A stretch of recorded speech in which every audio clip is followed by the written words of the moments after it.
Paul saw that his life ministry began really in Jerusalem because of his association with the law and the Pharisees that were there. But also, we see that Paul's ministry ends in the same place it started in Jerusalem.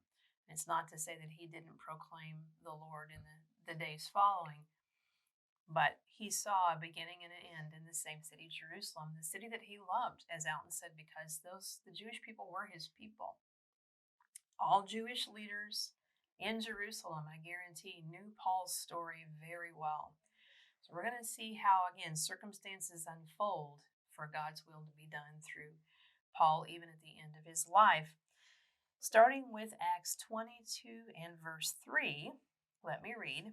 Paul says, I am truly a man born of Tarsus, yet brought up to this city at the feet of Gamaliel. I was brought up in Jerusalem at the feet of Gamaliel, taught according to the exactness of the law of the Jewish fathers, being a zealous one for God, as you all are here today.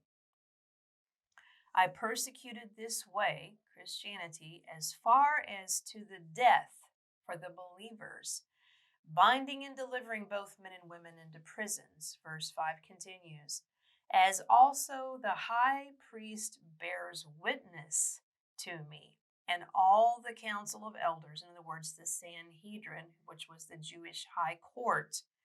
So he's making mention of the Jewish leaders, the high ups in the Jewish leadership, and receiving letters from them to the brothers, to the different cities, the different synagogues. I traveled to Damascus, indeed, to lead those who were being bound to Jerusalem for following Christianity, in order that they may be punished. But notice what he says after. He's telling his testimony after his encounter with Jesus on the road to Damascus when he was blinded. He then was healed and baptized. Verse 17 of chapter 22 continues, it happened to me as I returned to Jerusalem and I was praying in the temple that I fell into a trance in the temple in Jerusalem.